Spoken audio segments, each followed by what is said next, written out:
Assalamualaikum. Ketemu lagi dengan saya Andi Setiabudi di channel YouTube Andi Setiabudi. Kali ini saya akan membahas video tentang pertemuan saya dengan salah satu legenda sepak bola asal Belanda, yakni Ruud Gullit. Jadi teman-teman pasti tahu Ruud Gullit itu pemain legendaris asal Belanda, dikenal saat membela AC Milan, dan selama karirnya dia sempat bermain di Feyenoord, PSV Eindhoven, lalu ke AC Milan, Sampdoria, balik ke AC Milan lagi, lalu ke Chelsea, dimana di Chelsea dia sempat menjadi manajer dan mengangkat pemain juga. Nah, bagi sebagian masyarakat Indonesia, Ruud Gullit itu fenomenal. Ibaratnya itu kayak Maradona ya. Jadi waktu saya kecil bahkan ya dua nama yang sangat terkenal pada tahun 80-an itu adalah Ruud Gullit dan Maradona, serta Van Basten. Van Rijkaard tidak tahu terkenal karena publik lebih mengenal sosok Ruud Gullit dan Van Basten sebagai trio Belanda, meskipun Rijkaard termasuk bagian dari trio Belanda tersebut, tapi dia di kalangan masyarakat Indonesia tidak terlalu terkenal Van Basten dan Ruud Gullit. Tapi kalau kita berbicara Ruud Gullit, hampir semua Indonesia pada mungkin tahun dekade 80-an dan 90-an pasti tahu sosok Ruud Gullit. Ruud Gullit, Maradona, Pele, Johan Cruyff, itu 4 nama itu bisa dibilang nama yang sangat melekat di pikiran masyarakat Indonesia tahun 80-an dan awal 90-an tentang pemain bola dunia. Nah, Ruud Gullit sendiri sudah 4 kali berkunjung ke Indonesia. Yang pertama tahun 87, lalu tahun 2013, dan 2 kali setelah itu saya lupa. Pokoknya dia 4 kali, total 4 kali. Yang pertama dia datang bersama tim PSV Eindhoven. Dia sempat melakukan beberapa pertandingan persahabatan, termasuk di GBK saat itu melawan timnas kalau tidak salah. Nah, terus dia sempat datang bersama dengan tim nasional Belanda tahun 2013. Lalu dia pernah datang khusus untuk menghadiri acara di Ambon, undangan. Dan dia beberapa tahun lalu juga sempat datang untuk menjadi bintang tamu juga dalam sebuah acara di salah satu TV kabel kalau nggak salah. Jadi dia diundang untuk promosi dari TV tersebut pada saat itu beberapa tahun yang lalu. Nah, saya sendiri bertemu Ruud Gullit itu pada tahun 2013 pada saat dia datang bersama timnas Belanda yang bertanding melawan timnas Indonesia di GBK atau Gelora Bung Karno ya. Pada saat itu memang tidak banyak yang tahu kalau Ruud Gullit itu ikut dalam rombongan timnas Belanda. Hotelnya pun berbeda. Jadi pada saat timnas Belanda datang ke Indonesia, mereka itu menginapnya di Hotel Sanggila Jakarta, sementara Ruud Gullit sendiri menginap di Hotel Mulia Senayan.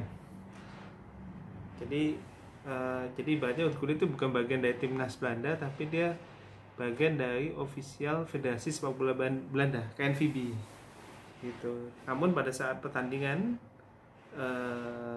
timnas Indonesia lawan timnas Belanda, Ruud Gullit terlihat ada di pinggir lapangan. Bahkan ada salah satu presenter Indonesia yang sempat mewawancarai Ruud Gullit pada saat itu.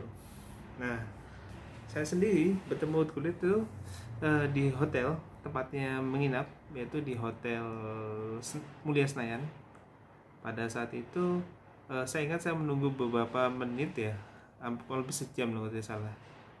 Lalu saya lihat dari jauh ada sosok tinggi. Langsung saya datangi dan ternyata benar itu ada Ruud Gullit. Saya ingat pada saat itu saya meminta Ruud Gullit untuk menandatangani salah satu figur koleksi saya. Ini saya tunjukkan. Ini ditandatangani oleh Ruud Gullit, teman-teman bisa lihat. Nah, tapi lucunya Ruud Gullit tidak memberikan tanda tangan full, hanya memberikan paragrafnya saja di sini. Entah apa alasannya, tapi pada saat itu dia hanya memberikan paragrafnya saja. Kenapa saya tahu ini adalah paragrafnya? Karena setelah pertemuan tersebut, saya sempat bertemu lagi 2 kali lagi dengan Ruud Gullit pada tahun 2013 itu. Dia memberikan tanda tangan secara lengkap pada kertas yang saya miliki. Waktu itu saya membawa sebuah secari kertas, lembar kertas untuk tanda tanganin, dan dia memberikan tanda tangan lengkap yang panjang, tanda tangan aslinya. Jadi yang ini adalah tanda tangan paragrafnya. Jadi hampir sama kayak gini. Ini cuman lebih panjang lagi, panjang, ada Ruud Gullit gitu. Ini hanya paragrafnya saja. Dan saya ingat ketika saya mendatangi Ruud Gullit pertama kali bertemu dan meminta tanda tangannya, di sini dia ekspresinya lagi tidak terlalu senang ya, bukan tidak terlalu senang, maksudnya mungkin sedang lelah, jadi kayak tidak ada ekspresi tantangan, gitu. Tidak ada senyum, lebih tepatnya tidak ada senyum pada saat itu. Lalu pas tidak lama setelah itu saya bertemu dengan teman saya yang sama-sama juga ingin bertemu dengan Ruud Gullit. Lalu saya berfoto dengan Ruud Gullit. Jadi saya beberapa kali mengabadikan momen pertemuan saya dengan Ruud Gullit. Pada saat itu ada sekitar 2-3 foto mungkin. Nanti saya akan tunjukkan di bagian akhir. Lalu beberapa hari kemudian saya mengajak teman saya, namanya Manda L. Manda, dia itu bukan Manda pelawak ya, tapi dia ini adalah asisten dari gitaris Piyu Padi. Jadi dia itu bertanggung jawab terhadap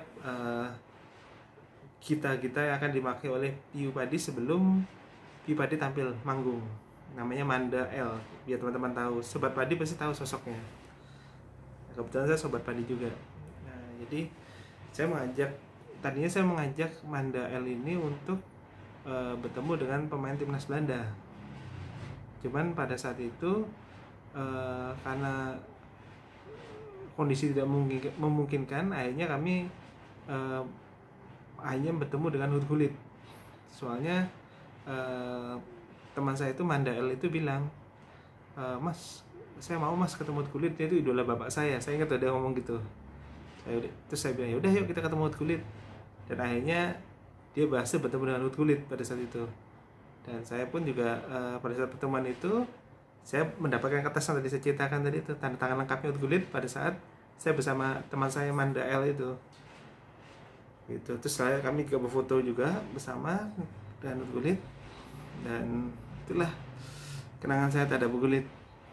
Sosoknya setelah pertemuan pertama yang dia agak bete, pada pertemuan kedua saya dengan Ruud Gullit bersama dengan teman saya Manda L, itu Ruud Gullitnya lebih ramah, lebih banyak senyum, dan orang lebih asik dibanding pertemuan pertama. Mungkin pas pertemuan pertama dia lagi agak bete, kecapean atau banyak pikiran, jadi atau baru datang, jadi kayak semacam jet lag, akhirnya jadi tidak terlalu ramah pada fans pertama kali. Tapi setelah beberapa hari di Jakarta, kayaknya dia mulai menikmati suasana Jakarta, dan akhirnya dia ramah kepada fans gitu. Terus terang saya bertemu dengan Ruud Gullit adalah salah satu momen yang cukup menarik dan tidak terlupakan bagi saya, karena seperti kita tahu dia adalah salah satu legenda sepak bola dunia. Saya bahkan bisa mengatakan dari sekian puluh pemain sepak bola dunia yang pernah saya temuin, yang berkesan diantaranya ada Ruud Gullit. Nama-nama lain mungkin yang berkesan bagi saya adalah Franz Beckenbauer dari Jerman, Eric Cantona, dan itu 3 nama itu kayak yang berkesan bagi saya. Franz Beckenbauer, Eric Cantona, Ruud Gullit. Itu.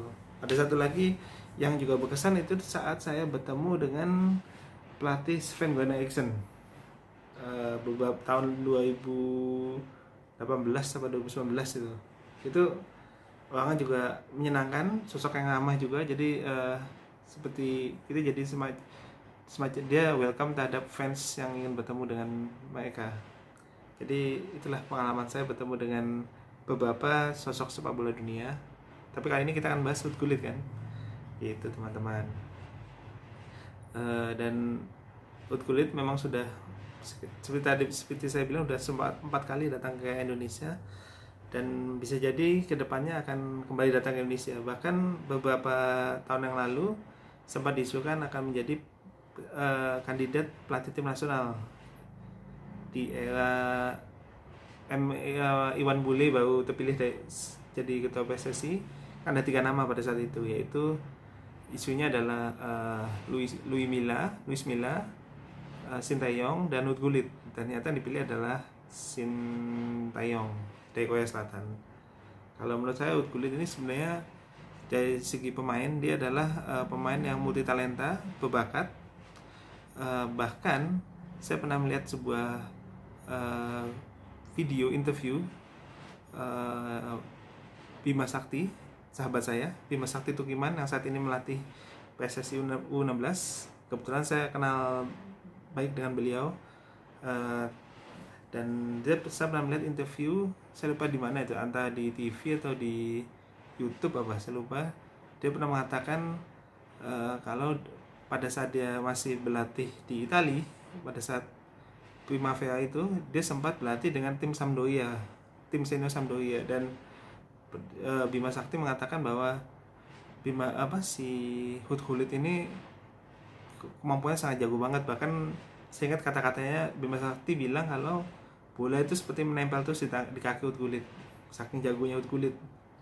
Dan bisa dibilang kalau seandainya Hut Gulit masih aktif bermain hingga saat ini dengan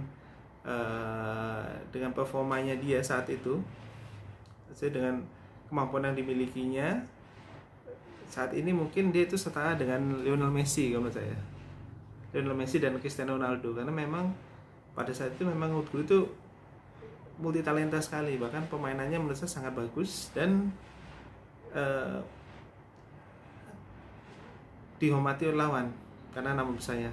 Hanya saja Hut Gulit juga dikenal karena sikapnya di luar lapangan juga, yang suka pesta. Kehidupan pribadinya memang agak kacau juga tuh Hut Gulit tuh. Jadi memang agak bandel lah istilahnya gitu. Tapi mungkin seiring dengan bertambahnya usia, di mana sekarang dia usia sudah 60 tahun, mungkin sekarang dia udah mulai agak insaf lah. Mudah-mudahan kedepannya menjadi sosok yang lebih baik lagi lah Hut Gulit ini gitu teman-teman. Ya itu saja pengalaman saya bertemu dengan Hut Gulit, legenda sepak bola asal Belanda yang sayangnya pada tahun 94 memilih cabut dari Platnas karena tidak cocok dengan pelatihnya saat itu. Jadi prestasi terbaik Gulit tentu saja adalah meraih Piala Eropa tahun 88 bersama Theo Belanda. Sebelumnya dia juga berhasil meraih Liga Champions. Jadi bagi penggemar sepak bola, khusus AC Milan, Hut Gulit pasti sudah jaminan mutu. Bahkan semua pasti setuju bahwa rambut gimbalnya itu pada saat itu sebagai ikonik, sangat ikonik dan ciri khasnya seorang Hut Gulit gitu. Itulah, mudah-mudahan Hut Gulit bisa kembali datang ke Indonesia dan menyapa kita lagi, karena tidak tertutup kemungkinan Hut Gulit datang ke Indonesia. Percaya sama saya deh. Oke, itu saja video dari saya. Nanti setelah ini teman-teman bisa lihat beberapa foto saya bersama Hut Gulit. Mudah-mudahan berkenan. Silahkan berikan komen, klik like, dan subscribe jika belum subscribe. Sekali lagi terima kasih sudah menonton video ini. Assalamualaikum warahmatullahi wabarakatuh.